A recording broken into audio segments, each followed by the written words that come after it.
Qu'est-ce que la NSI? La NSI signifie numérique et sciences informatiques.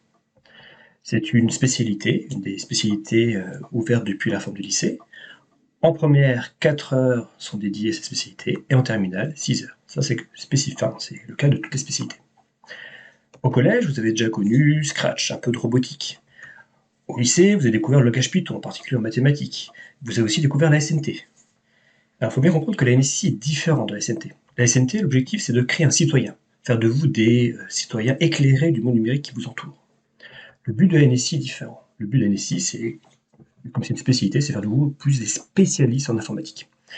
Alors, il faut quand même comprendre que aucun attendu n'est forcément nécessaire quand vous rentrez, quand vous choisissez cette spécialité-là.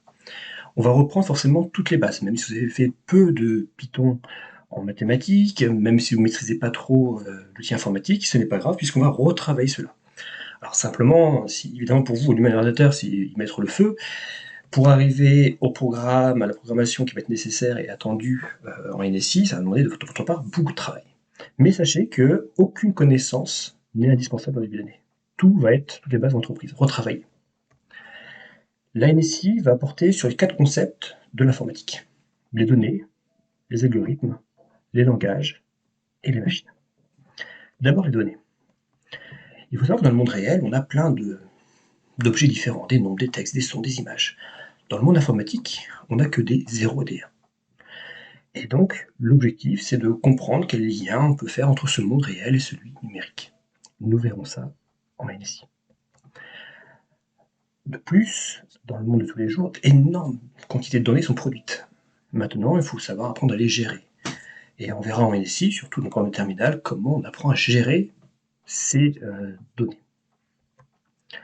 Ensuite, les algorithmes. Une grande partie du programme de NSI va consister à créer, comprendre, concevoir, vérifier, tester des algorithmes.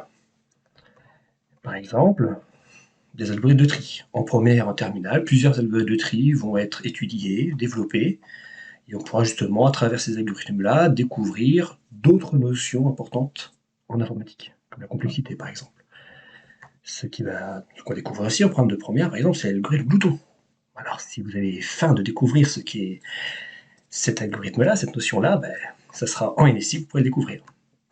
Et enfin, on verra aussi une approche de ce qu'est l'intelligence artificielle. Souvent, c'est un grand mot qui apparaît dans les médias, et comprendre que derrière ce mot d'intelligence artificielle, ce sont justement des algorithmes construits par des hommes qui tournent en fait.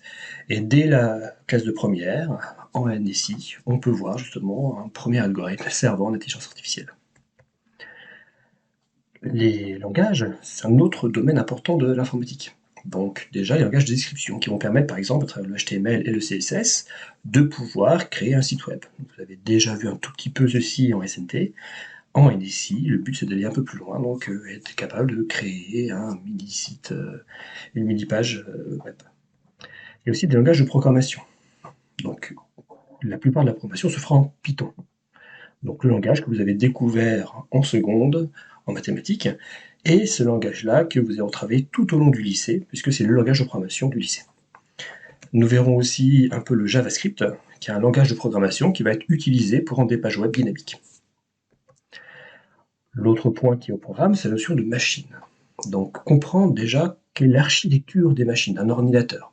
Comprendre comment fonctionne déjà du processeur, donc comment il fait les calculs, jusqu'au système d'exploitation qui vont pouvoir justement faire fonctionner, faire le lien entre vous, utilisateur, et votre machine. Donc, par exemple Windows ou Linux, et en particulier, on verra un peu comment utiliser l'invite de commande, et surtout en Linux. De plus, en SNT, vous allez découvrir un petit peu la notion de réseau. Nous verrons en NSI comment fonctionnent davantage les réseaux, on sera un peu plus précis, on ira plus loin pour mieux comprendre justement tous ces protocoles qui font fonctionner les réseaux. Et enfin, en SI, on verra aussi un tout petit peu de robotique. Très peu, beaucoup moins qu'en SI. Ensuite, au niveau du cours, sachez que tout le cours sera présent sur un seul site collaboratif qui s'appelle monlycéenumérique.fr. Sur ce site, vous aurez le cours, mais en plus, vous aurez aussi des vidéos.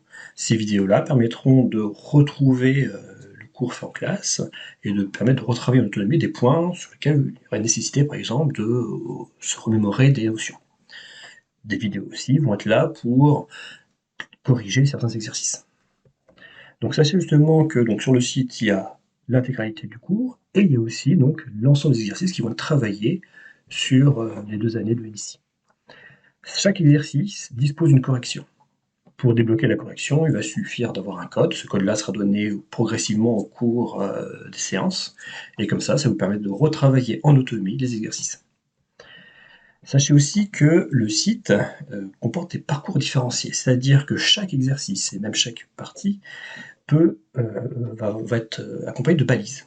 Ces balises, si on a par exemple des balises fondamentales ou renforcement, ce sont les exercices ou parties qu'il est nécessaire de travailler pour assurer l'acquisition des bases, ce qui est nécessaire de connaître pour l'épreuve. Ensuite, il y aura des exercices qui permettent d'approfondir. Ça reste des éléments au programme, des éléments plus compliqués, qui seraient bien de maîtriser pour l'épreuve, mais qui sont moins fondamentales. Et enfin, puisque en NSI, si vous êtes passionné d'informatique, vous avez peut-être envie d'aller très loin en informatique, et donc il y a aussi des parties qui sont spécifiques justement pour ceux qui sont passionnés d'informatique et qui dépassent les attendus du programme, qui vont bien au-delà de ce qui est attendu d'un élève de NSI et de ce qui sera présent au niveau de l'examen. Donc par exemple, ici il y a un exercice. Donc ici, la petite balise fondamentale pour bien montrer à l'élève que c'est un exercice qu'il est fondamental de savoir maîtriser au moment des épreuves. Cet exercice-là, cet exercice possède aussi justement ici une correction. Pour y accéder, il suffit que l'enseignant donne le code qui permet de débloquer cet exercice-là, et à ce moment-là, une fois la correction apparaissant, l'élève peut vérifier son travail, retrouver plus tard en autonomie une correction possible. Et de plus, comme cet exercice est important à maîtriser, il y a aussi un accès à un exercice de renforcement qui va être très proche et qui est à faire par contre lui en autonomie. Donc voici par exemple l'exercice de renforcement qui est lié à l'exercice précédent. Ici, c'est un énoncé qui va être proche, et ici aussi, il y aura une correction qui va être possible. Il suffit de cliquer, donc là par simple clic, sans code, à ce moment-là, une correction apparaît, donc qu'il soit écrite, soit via une vidéo, qui permet de retravailler en autonomie les points essentiels. Au niveau de l'évaluation, sachez que vous serez évalué par QCM, par des contrôles classiques, sur des TP, sur des projets, sur des exposés. Ce sont différentes formes d'évaluation sur lesquelles vous serez amené à connaître en LICI. Au bac. Donc les évaluations ont pour but de préparer au bac. En première, sachez que désormais, les notes de première compteront comme notes de NSI pour ceux qui arrêteront en fin de première la spécialité NSI. Donc c'est la moyenne au contrôle continu qui va compter. En terminale, il y aura 2 épreuves pour ceux qui poursuivront la NSI en terminale. Donc une épreuve d'abord écrite. Sur cette épreuve écrite, vous aurez 5 exercices proposés. Sur ces 5 exercices, vous aurez à choisir 3 exercices. 3 exercices qui seront ceux sur lesquels vous aurez le plus de facilité. Et donc, vous avez donc 3h30 pour choisir 3 parmi les 5 exercices et de traiter ces 3 exercices-là. Chaque exercice étant sur 4 points, l'ensemble de cette note écrite sera sur 12 points. À ces notes écrites s'ajoutera une note de TP. Vous aurez aussi 1 heure d'épreuve en TP, c'est-à-dire devant un ordinateur, où là, vous ne ferez que de la programmation, et vous aurez donc 2 petits programmes à faire.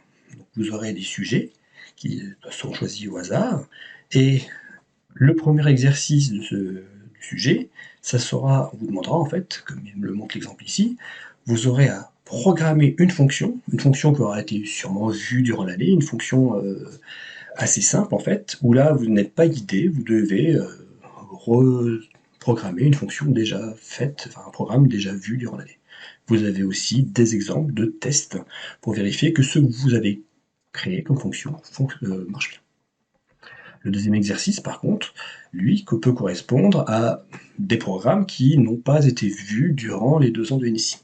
Par contre, ce deuxième exercice, c'est un programme à trous. Vous aurez toujours une explication du but du programme, qui vous expliquera à la fois comment il fonctionne aussi, si c'est un programme qui n'a pas été vu durant l'année, et vous aurez simplement quelques éléments à compléter. Une fois que vous avez pense avoir complété cet exercice-là. Vous avez des tests pour vérifier que votre programme fonctionne correctement. Et à travers un échange justement avec l'examinateur, vous pourrez comme ça avoir une note sur 8. 4 points pour chacun des deux exercices. Ce qui donne ainsi les 20 points pour la note de l'ENSI. Une partie du travail de l'année se fera à travers des projets. Donc par exemple, en première, vous ferez des projets liés au développement d'un site web. Mais vous pouvez aussi, grâce au langage Python, créer plein de programmes. Donc aussi bien pour faire des jeux de stratégie, gérer des fichiers, traiter des images, ainsi de suite. Il y a plein de projets qui sont possibles. Et donc ce sont ces projets-là qui rythmeront aussi l'année de première et terminale, qui va à travers des travaux de groupe. Alors maintenant, pourquoi choisir NSI parmi toutes les spécialités qui existent, qui vous sont proposées au niveau du lycée? Alors, sachez déjà que le numérique et l'informatique sont désormais c'est quelque chose d'omniprésent au niveau de la vie professionnelle. Donc développer des compétences informatiques, ça va vous permettre de développer des compétences qui vous seront utiles, nécessaires dans de nombreux domaines. Même si votre but n'est pas de devenir informaticien, travailler en informatique, maîtriser l'outil informatique, et lui, c'est quelque chose d'important. Et sachez aussi que dans les métiers de l'informatique, il y a aussi énormément d'emplois qui sont disponibles. Il y a, en ce moment en France, il y a un manque important d'informaticiens. Et donc sachez que choisir des études d'informatique, c'est s'ouvrir des voies vers des métiers qui sont à la fois très bien rémunérés, parce que justement on manque beaucoup d'informaticiens, et aussi qui peuvent être très intéressants. Ensuite, une fois que vous avez obtenu votre bac, avec la spécialité NSI, vous avez plein d'études possibles. Donc aussi bien en IUT, en université, en classe préparatoire ou en école d'ingénieur directement. Et ces métiers-là, enfin à travers ces études-là, vous allez pouvoir aller vers plein de métiers différents liés à l'informatique, au numérique. Et donc ce sont des métiers très très variés. Et donc vous pouvez, en fonction de ce qui vous plaît en informatique, trouver des métiers qui vous correspondent davantage, qui correspondent davantage à vos goûts et à vos compétences. Donc, vous avez donc en première à choisir 3 spécialités. Donc, si vous prenez NSI, que choisir comme autre spécialité avec?